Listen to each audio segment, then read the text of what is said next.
Well, hello and welcome to the White House. Director Beyer, Megan, it's so wonderful to be able to be a part of another Art in Embassies event. Art is about connection. Art is the evidence and expression of our humanity. And even when it's easy to get caught up in differences, art can unite us. Connection is what diplomacy is all about. For 60 years, the State Department has recognized the diplomatic power of art, distributing works to American embassies and deploying over 200 U.S. artists as culture envoys to local communities. In embassies and ambassadors' residences in countries across the globe, the art of our 5 incredible medalists hangs on the walls. And as guests enter, their works are not only a declaration of who we are, they're an invitation to a conversation and an opening for connection. But for these artists, that wasn't enough. They've also spent their time forging connections between themselves, speaking at workshops and exhibitions, creating bonds of understanding and friendship that help our diplomats succeed. Earlier this year, I traveled to Lisbon to see an exhibition there celebrating the 60th anniversary of this program. One of the works on display was a retelling of Norman Rockwell's famous 4 Freedoms. And some of you are shaking your heads, so I'm sure you know it well. So most of you know Norman Rockwell, right? Okay. Created by a group of artists that includes one of our wonderful medalists here today, Hank Willis Thomas.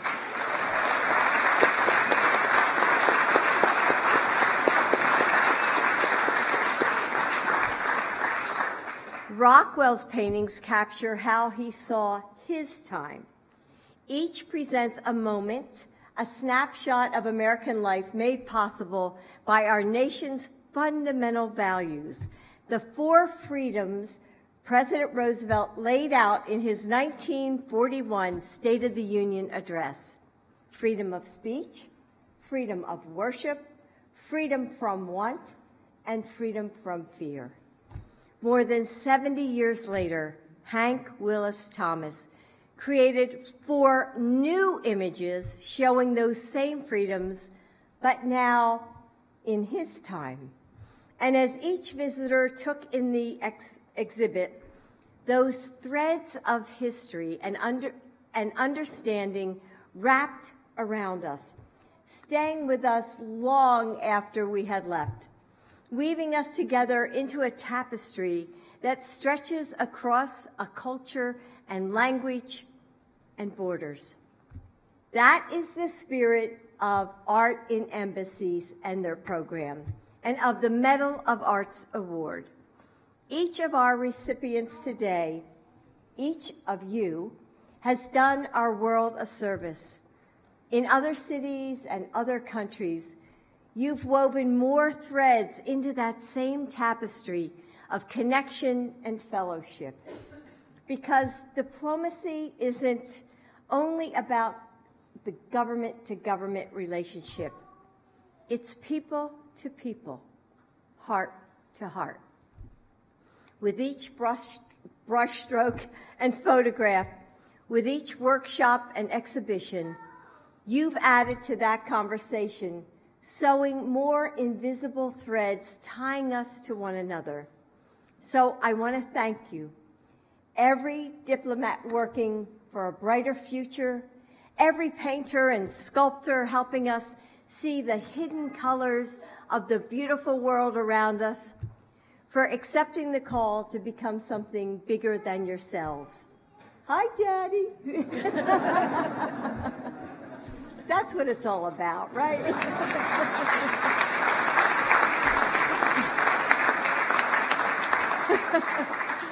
So thank you for using your talents to make this planet a little brighter, a little better, and a little more beautiful for us all. Thank you.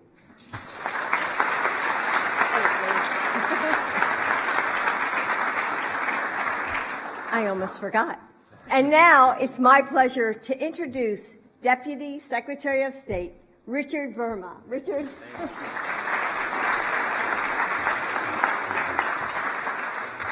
Well, thank you so much, Dr. Biden. It's incredible to be here and for welcoming all of us here to the White House to celebrate the vibrant role played by the arts in painting a bright and dynamic portrait of our nation around the world.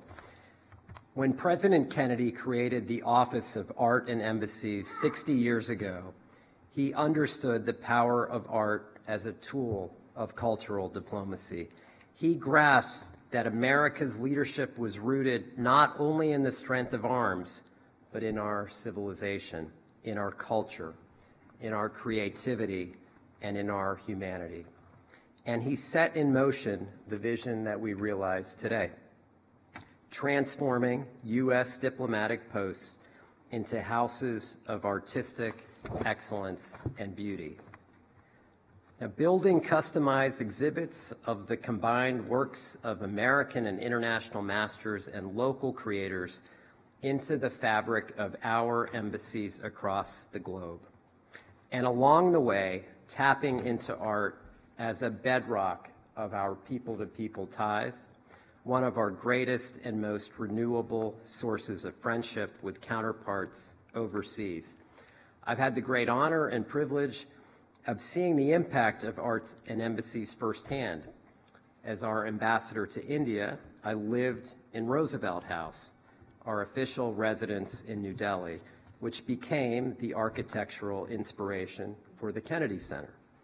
It's long been a symbol of U.S.-India friendship and a showcase of Indian and American art and architecture. One of my predecessors, Ambassador Kenneth Keating, said, quote, "I live in an art gallery," and he was right. Each piece of art had a story to tell, and no matter who I met with, whether it was the foreign minister or a cricket captain, we could find a shared interest in talking about the art adorning the walls of Roosevelt House. And ultimately, that's the core of diplomacy, starting conversations, finding common ground, and forging relationships that last. That's what art can do. It can bring people together. We could not have this art diplomacy program without patriotic artists who provide their works, create special commissions, and visit posts to engage with citizens. These cultural ambassadors answer the call to support American diplomacy. Most of the artwork you see in U.S. Embassy residences are loans or gifts from generous artists and cultural institutions. Since 2012, the International Medal of Art has honored outstanding artists who have selfishly given of their time and talent. And today, we honor 5 of those artists and their wonderful contributions to the Art and Embassies programs. And we say thank you. Thank you for bringing your heart, soul, talent, and vision to the world.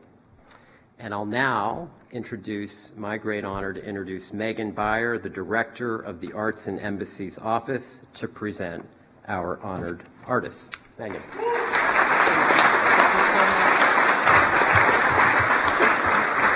Thank you, Deputy Secretary Verma. And now we will begin. Tony Abeta.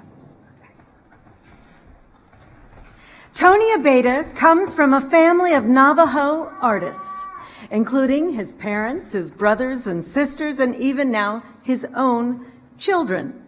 Tony studied in Santa Fe at the Institute of American Indian Arts. His art is a bridge between those traditions and contemporary artistic practice. Like many on the stage tonight, he's received awards nationally and internationally. His work has been featured in numerous United States embassies, including the works Infinite Wisdom and Canyon that are in so many of our embassies from Dili to Lima.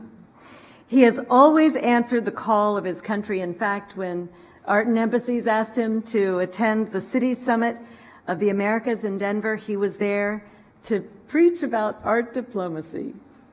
Tony Abeda.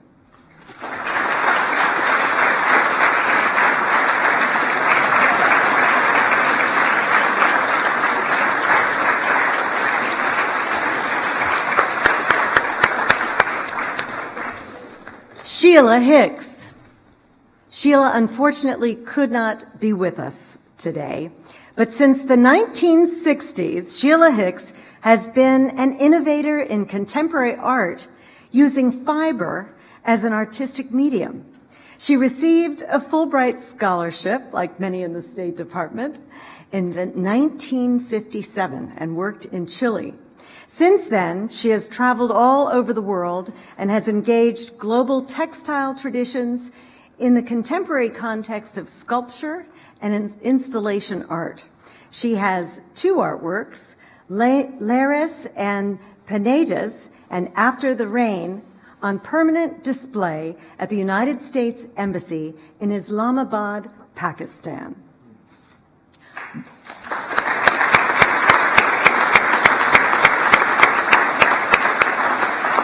Robert Pruitt. Robert Pruitt explores identity and creates meaningful connections through the subjects of his figurative drawings. His bold re-envisioning of Black history, U.S. history, and pop culture has made him a preeminent artist today. When we take in his beautifully rendered charcoal portraits, we witness the stunning breadth of Black identity and imagination. As a student at Texas Southern University in his native Houston, Robert learned the power of making art that reflects the history and the fabric of the African American experience.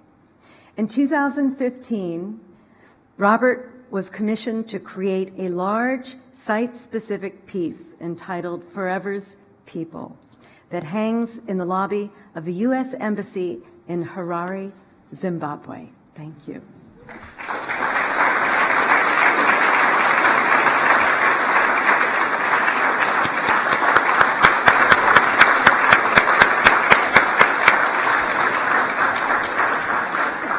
Hank Willis Thomas, Daddy.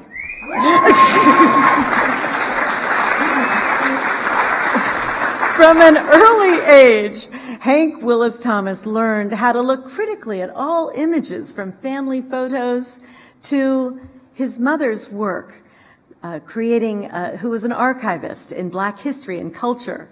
Now, in his conceptual multimedia practice, he challenges us to do the very same thing. Sparked by a seemingly limitless creative and intellectual curiosity, Hank uses humor and ingenuity to reframe the issues we sometimes overlook. His work, A Place to Call Home, Africa, America, is part of the Art and Embassy's 60th anniversary exhibition in Lisbon. In his words, it is related to ideas about being a hyphenated America. I wanted to make a place where African Americans come from. The lines between nations are imaginary, just like the lines between races. Hank Willis Thomas.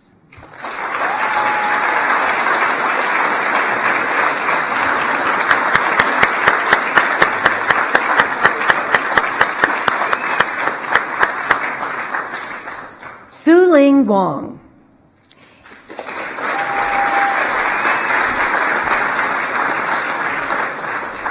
If you find yourself in front of one of Su Ling Wong's phenomenal abstract paintings, you might feel like the earth beneath you has shifted. So dynamic is her swooping brushwork. Her artwork brings together Eastern and Western histories and aesthetics that have shaped her life. It's all there. Her upbringing in Taiwan, calligraphy, traditional Chinese landscapes, her education in London, her love of English romantic painting. She has returned to her small rural village in Taiwan, yet she continues to work on the world stage.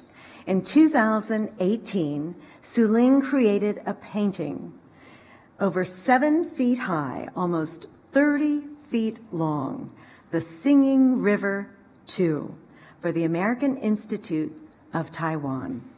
Su Ling Wong.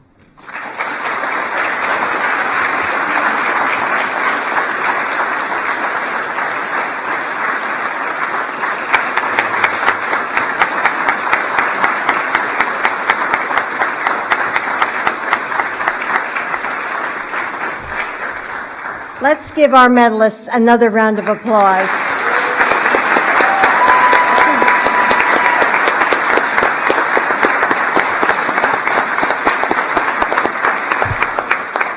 Thank you all for joining us for this celebration of art and diplomacy and of those incredible artists. Now please join us and the children for the reception on the state floor just down the hallway. See you there. Thank you. Distinguished guests, please remain in your seats as the